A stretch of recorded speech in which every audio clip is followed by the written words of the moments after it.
Next week will be Palm Sunday, and of course, the Sunday after that will be Easter. By the way, I hope you note the schedule of the many different services we have, including a new one, Easter Sunset service at 7.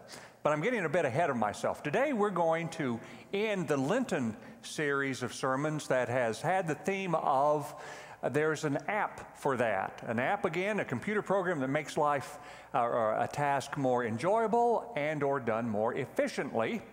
We have used this metaphor of practical ways of doing something to get us into the 5 vows of our discipleship and how to do those more efficiently and hopefully more joyfully. Our prayers, our presence in worship, our service, and our sharing or our witness. And today we're going to talk about the 5th vow, our worshiping Christ and our discipleship through our finances, our money, if you will.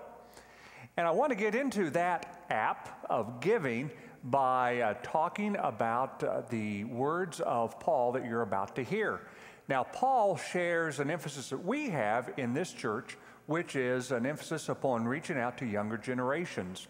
He did that, it was near and dear to his heart, as exemplified in the words that he wrote to a young man, a young leader in the early church named Timothy. If you read his letters to Timothy, you will hear nothing but practical advice as to how a Christian is to live in a very secular world. You're about to hear his words, and some of the words will sound no doubt familiar to you, but they are very practical words nonetheless, and they're very radical words when you contrast what we hear outside these walls about money and how you should use your money and get your money, as opposed to what you hear inside these walls as to the Christian's relationship to this thing that Jesus called mammon or money. So you'll hear Paul's words, and then I want you to think about those words as you witness a drama, which would be the response to Paul's words. And I want you to ask yourself, did those two people really hear what Linda's about to read to us from Timothy? The scripture passage is 1 Timothy chapter 6, verses 6 through 12a and 17 through 19. Of course, there is great gain in godliness combined with contentment, for we brought nothing into the world so that we can take nothing out of it. But if we have food and clothing, we will be content with these. But those who want to be rich fall into temptation and are trapped by many senseless and harmful desires that plunge people into ruin and destruction. For the love of money is a root of all kinds of evil, and in their eagerness to be rich, some have wandered away from the faith and pierced themselves with many pains. But as for you, man of God, shun all this, pursue righteousness, godliness, faith, love, endurance, gentleness. Fight the good fight of faith.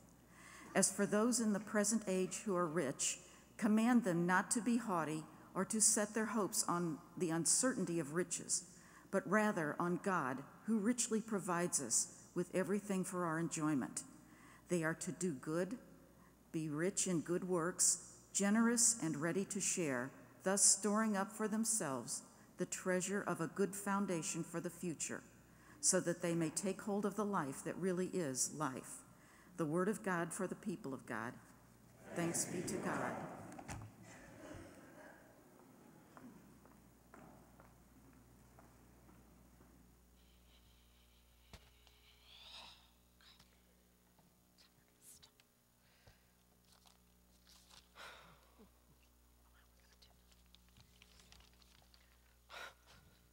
$10%. That's the magic number. That's the number. That's right. That's the bottom line, 10%.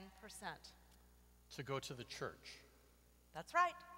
10% of our income to go to the church. Well, can't we pay it in installments or something?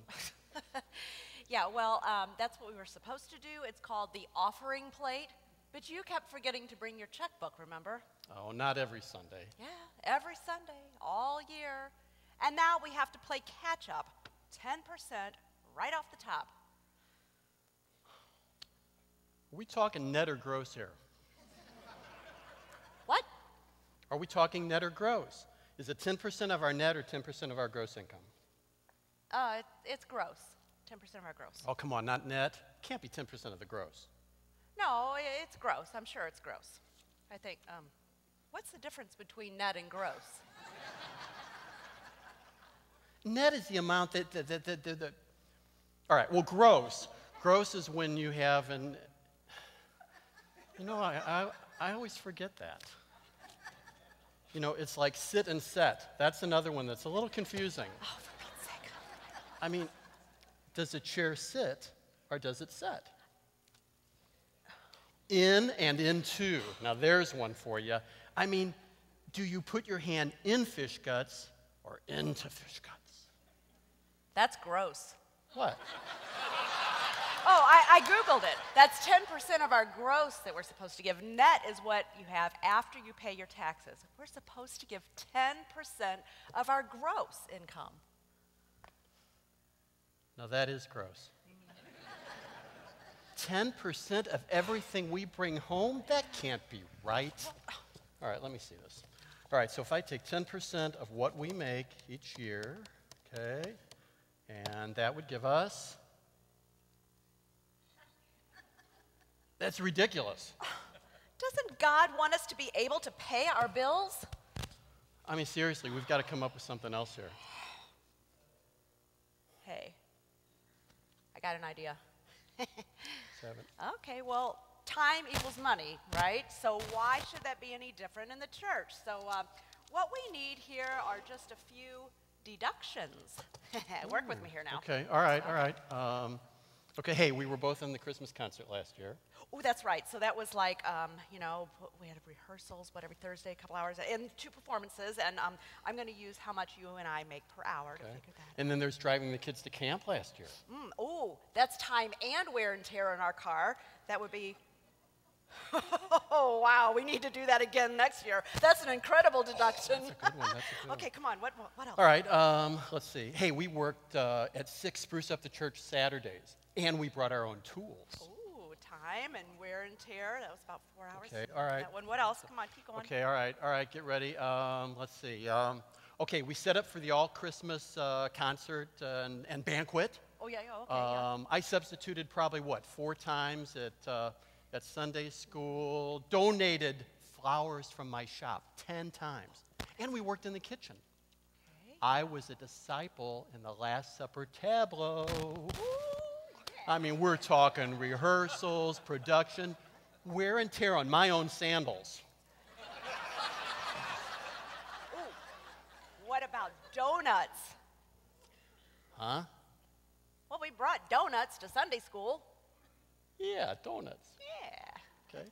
Oh, here's one. I can't believe I didn't think of this right off the bat. Usher.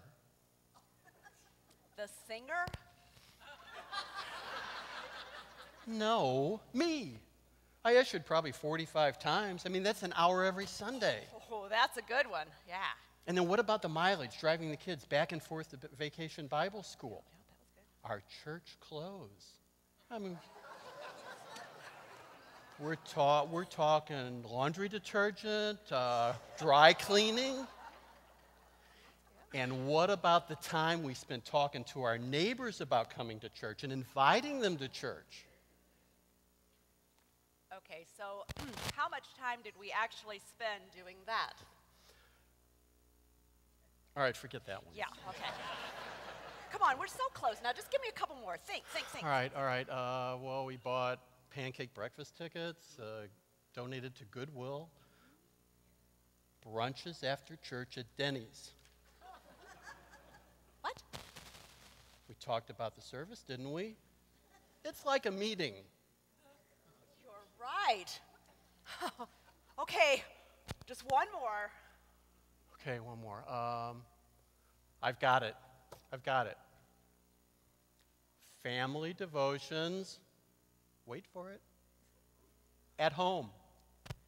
Prayer time at dinner. At bedtime. Oh, talk to me. That makes this place a house of God.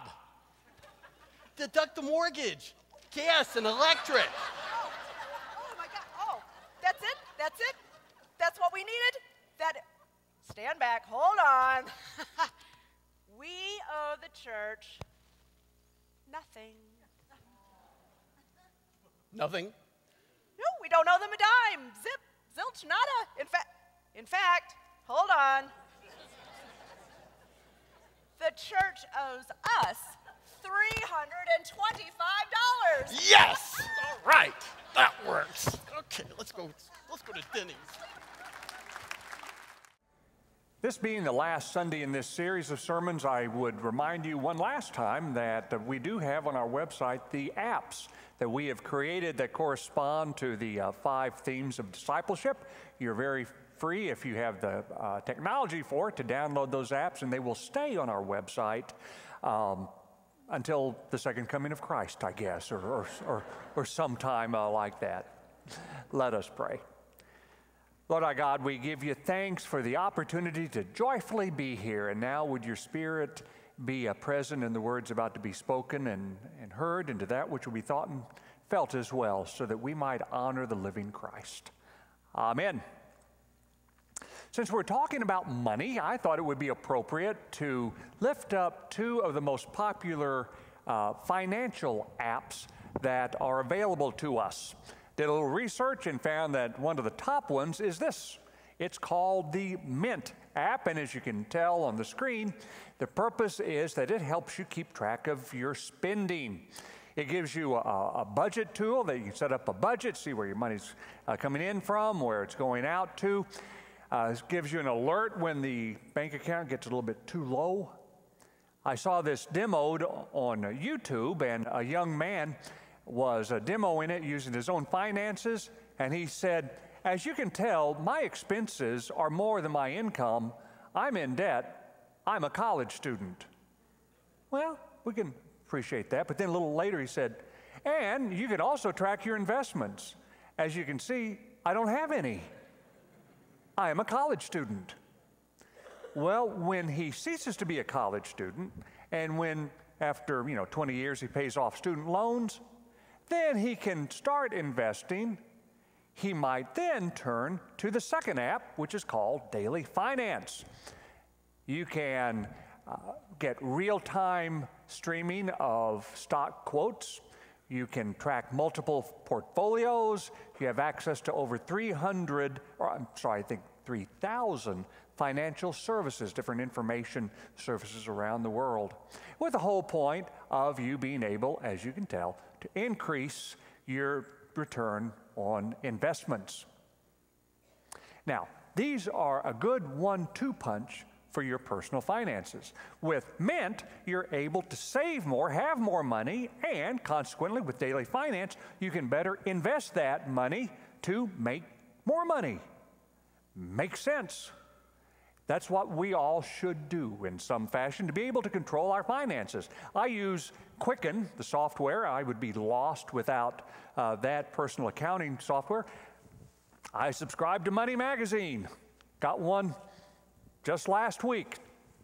Money, make your money last and last. I read it last night in preparation for this sermon. I'm in deep trouble. But we do need to be able to take control of our money.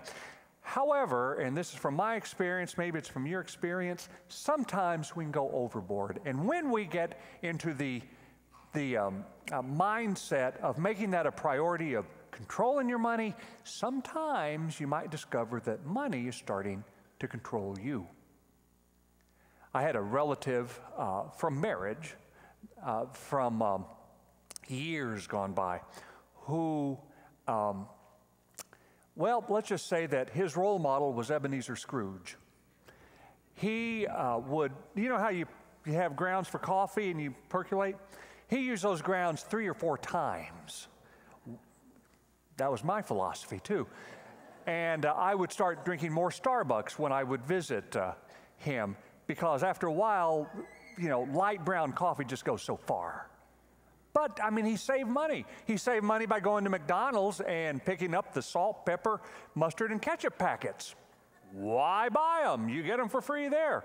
He had a philosophy about tipping, too. Whenever he would go out to eat, which wasn't very often, he would tip a quarter. If it was good service, 50 cents. Ooh. And I kept thinking, he's long gone now, but I kept thinking, that is an awful way to be, to leave your home with nothing but dollar signs as the first thing you have in front of your eyes, or to go back home with nothing but dollar signs in front of your eyes. It really gets down to the wisdom that Paul shared in his advice to the young Timothy. Wisdom that's capsulized right here. For the love of money is a root of all kinds of evil. In their eagerness to be rich, some have wandered away from the faith, pierced themselves with many pains. That phrase, love of money, in the original Greek, it refers to the type of passion a person has for a lover.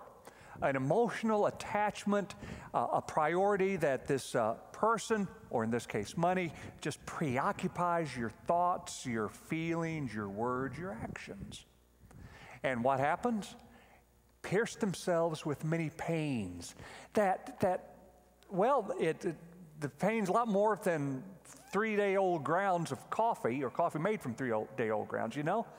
When you're so preoccupied with making more or keeping what you have and being careful where it goes, after a while, you can't fully be present with someone, can you? Because you're worried about what's going to be happening over in Greece and the debt deal, you know, and how that's going to affect your 401. Or you can't really feel alive physically because for some reason your blood pressure is spiked and you have this pain in your stomach. We bear the pains of misplaced priorities when we allow our preoccupation with our bank accounts to run our lives.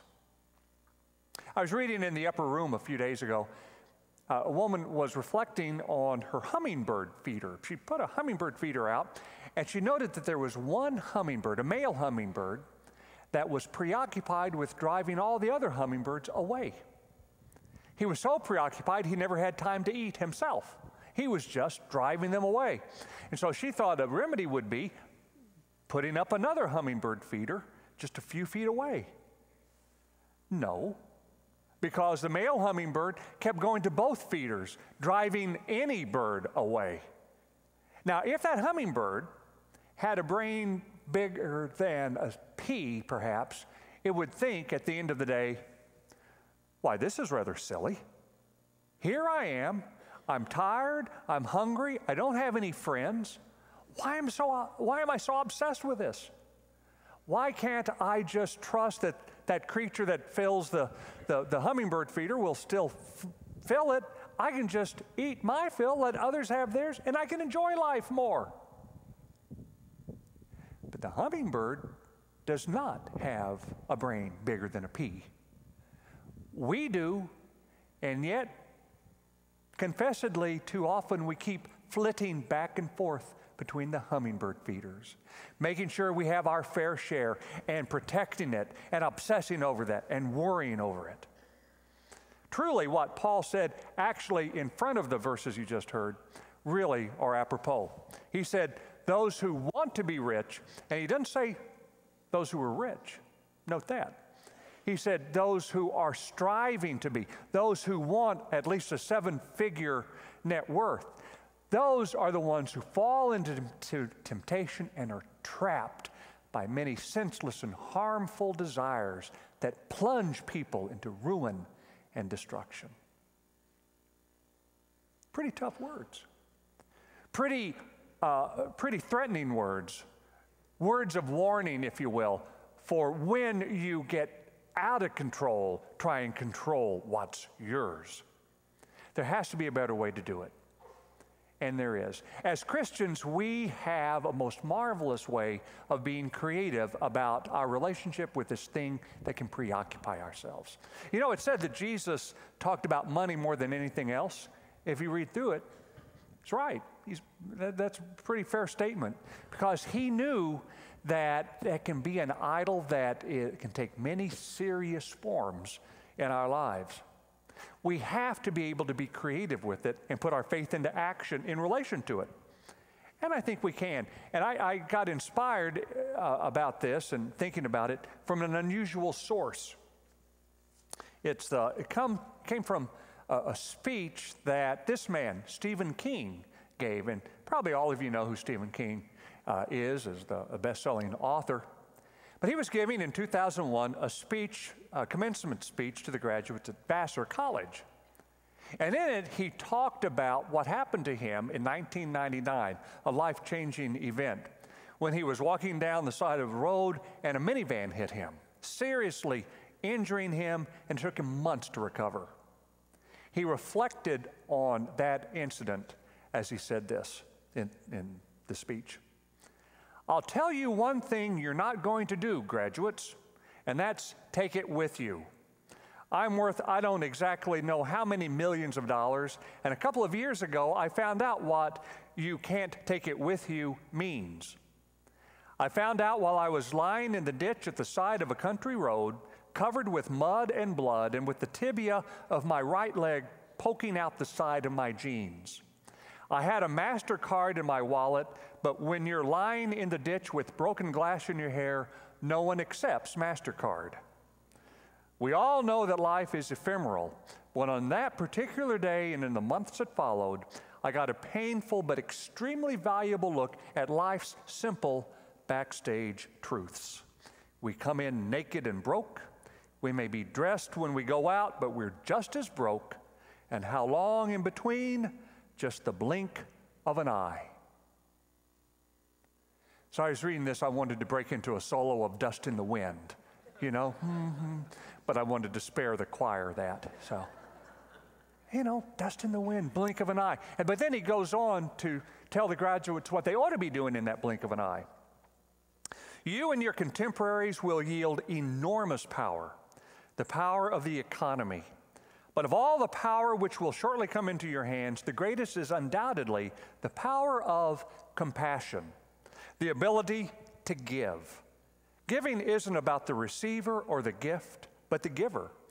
It's for the giver. One doesn't open one's wallet to improve the world, although it's nice when that happens. One does it to improve oneself. I give because it's the only concrete way I have of saying that I'm glad to be alive and that I can earn my daily bread doing what I love.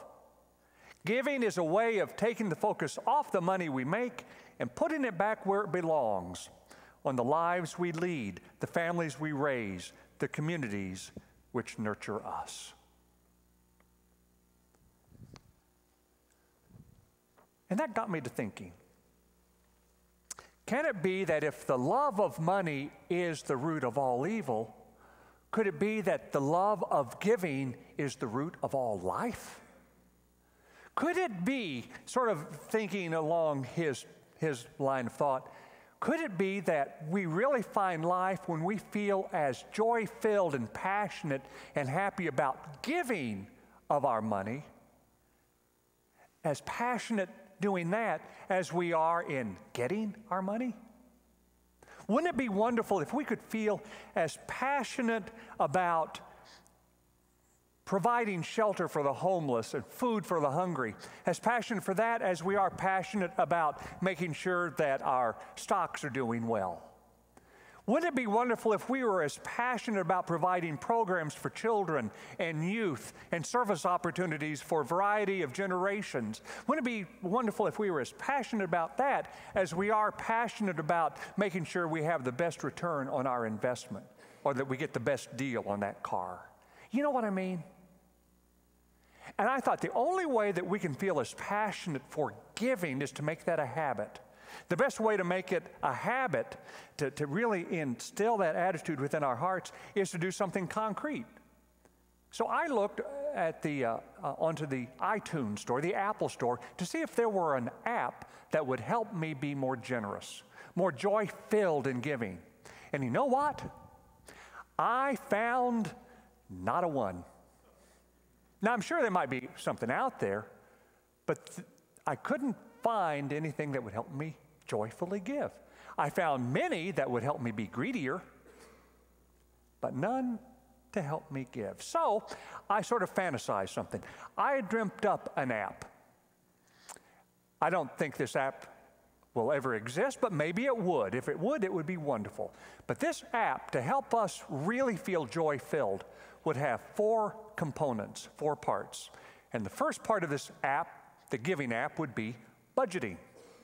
I might use that little tool that the Mint app had, but not just to find out how much I get and how much I spend, but I would use this tool to do one specific thing, to tell me exactly what % of my money I give to God, what % I give away without anything personal attached to it whatsoever.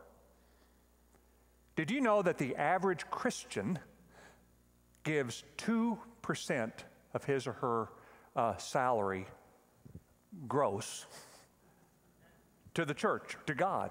2%. Somewhere the biblical model, several places actually, the biblical model, of course, is the tithe, is 10%. It's tough with expenses and our own passions at times, obviously, to get to 10%. But the start is to see exactly where you are now. What % am I giving to God? What %? And then you say you're going to bump that up. To be joy-filled in giving, you make that step. You start stretching until you reach that 10%. But you take that step, and that's tough. And that's why the second part of this app would have the coaching app. You will get some advice, some help. There are books. There's, of course, the fantastic Financial Peace University classes that we offer right here in this church. But the bottom line would be to help you see how you can get out of debt or lessen the load and see how you can cut things that are less important to give to the one who is more important. The coaching app or the coaching component. Then the third part of it would be the prioritizing part of the app. You see, I guarantee you, when you read Money Magazine, it is going to tell you one thing. The way to save money is always to pay yourself first. Yeah, pay yourself first. That is not a Christian attitude. The person you pay first is the one you owe the most to, and it's not yourself, it's to God, the one who gave you everything generously without holding back. And so you better believe your first priority is to give to God first. And a good way to do that, and the way I follow it, I believe is a good way to do it, is let the bank do it for you. I have that automatic bill pay. It's scheduled twice a month, coinciding with my paycheck. The bank graciously, generously writes a check to Manchester United Methodist Church that reflects a tithe. It's a priority. Makes me feel good, but also it keeps me from being tempted. Well, you know, I really do have my eye on those new set of golf clubs. Won't help my game, but they sure look pretty. Now, if I just, no. The priority is to give to God joyfully, and that's what I do. Case closed. That's what we need to do. Case closed, of course. So that's it. Prioritize. You find a way to say joyfully, that's my first joy. God is my first priority in saying thanks. And finally, celebrating. The thing that we missed in the drama was it sensed like, okay, I got to pay God, I got to pay the church, it's just like throwing money up in the air, right? And you never see it again. No, you see it. I want us to start in this church what we'll call celebration tours. Go in and you say, I like a celebration tour. Go to the staff. And any staff person, eventually we'll be able to do this. We haven't started it yet. Any staff person will be able to take you on a tour. We'll start in the older part in the classrooms toward the chapel, and you can see where we have our doors opened up for the English as second language class folks coming from other lands, and they can find a safe space here. And then you go on into the chapel, the historic chapel, and among the things you might discover there is the space we have for our Korean Methodist friends every Sunday and throughout the week as well. You go on down, you'll see the library filled with all sorts of wonderful resources. You go on down through the children's rooms into the newer part, and you'll see children throughout the week from the Circle of Friends preschool and you'll see them on Sunday mornings, of course. You go on down, you'll see the music area. And that music area that we have for praising God is bigger than many sanctuaries, Methodist churches, you know? You move on up, you'll see the youth game room, and you'll see where youth worship every Sunday night. In the process, you'll see our room at the end space and collection bins for ministry agencies. You'll see where we have the bike rehab supplies, and you'll keep seeing all these ways we reach out until you finally end up your tour right here. And you know what? You have made it possible. If that doesn't give you joy, I don't know what will. You have made it possible. And that, friends, is treasure where rust will not tarnish nor moth consume. That's joy-filled. Let us do it.